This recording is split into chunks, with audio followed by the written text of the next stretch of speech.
Wiping over leather socks.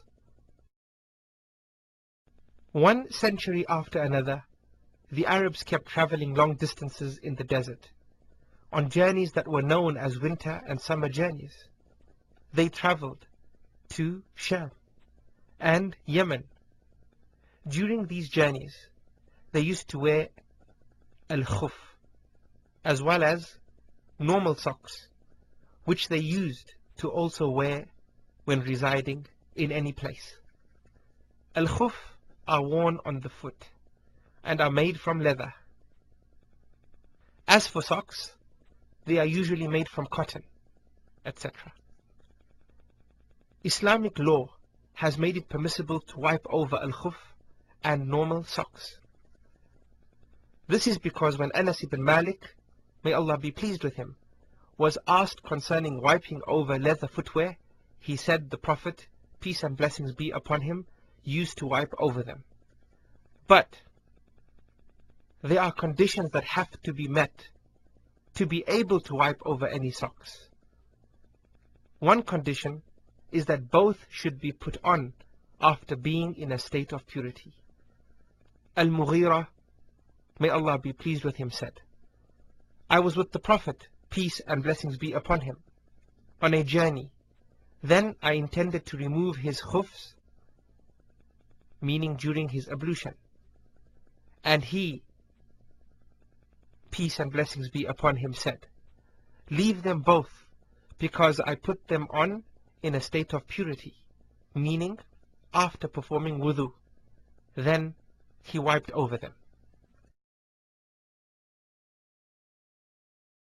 Another condition is that the khuf and socks must cover both the feet and the ankles, and they also must be made from pure materials. Also, both should be made from permissible material and not from anything forbidden, such as silk for men. Another condition for wiping over socks or footwear is that it is only allowed for purifying from al-hadath al-asghar, which means the lesser ritual impurity, but not from al-hadath al-akbar, which refers to the greater ritual impurity. As Safwan ibn Assal said, the Prophet, peace and blessings be upon him, used to order us when we were traveling to wipe over our khufs and not take them off for 3 nights in the event of defecating or urinating or sleeping, except when we had discharge due to a wet dream or sexual intercourse. These conditions depend on a prescribed time limit for wiping, a day and its night for a non-traveler, and 3 days and nights for a traveler. The evidence concerning this is the hadith from Ali, may Allah be pleased with him, saying, the Messenger of Allah, peace and blessings be upon him, made or allotted 3 days and nights for the traveler, and a day and a night for a non-traveler.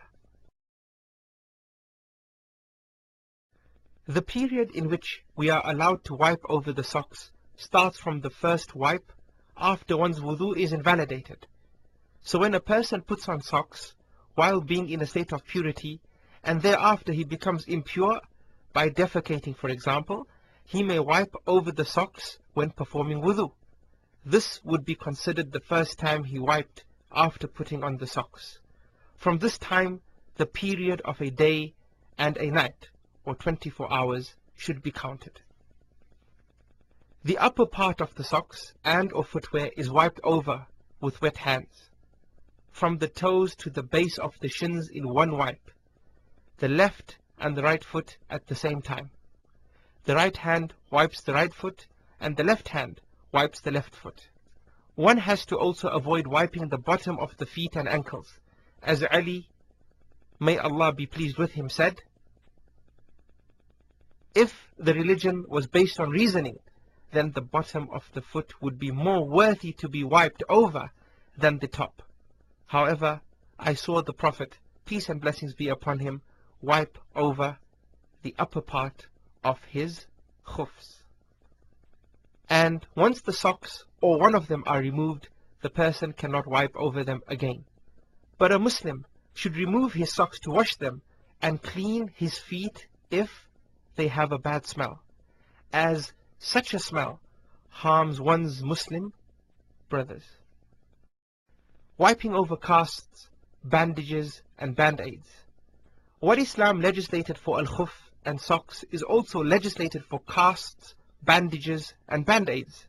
Casts are used to hold broken limbs in place and are made from gypsum and also sticks for splints or similar materials. Bandages are used to cover wounds, burns, etc. They are made from fabric or the like and are used for medical purposes. Band-aids are used to cover burns, cuts and wounds for medical reasons and are generally adhesive. It is permissible to wipe over all of these. The proof of this is in the hadith of Jabir, may Allah be pleased with him, who said, "We went on an expedition, during which one of us was wounded on his head by a stone. Afterwards, this person had a wet dream and asked his companions, 'Do you find any concession or rukhsah for me to perform a tayammum, that is, instead of taking a complete bath, since I have a head injury?' They replied, 'You are not permitted to perform tayammum because you are capable of using water.' He then took a bath and died. When we met the Prophet, peace and blessings be upon him, the matter was reported to him, and he said, 'They killed him. May Allah kill them. Why did they not ask when they were ignorant? For the cure of ignorance is asking questions.' It was enough for him to perform tayammum or bind a bandage over the wound. The narrator, Musa, was doubtful. Then he should have wiped over this and bathed the rest of his body.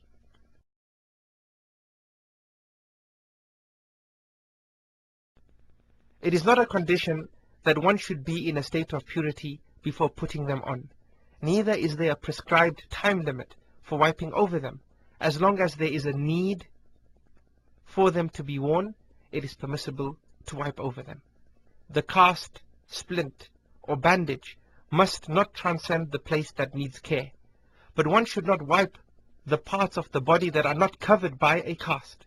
He must wash them. If one who is performing purification reaches the limb which is covered with any of these coverings, he should wash what is around them and wipe all the sides of the covering.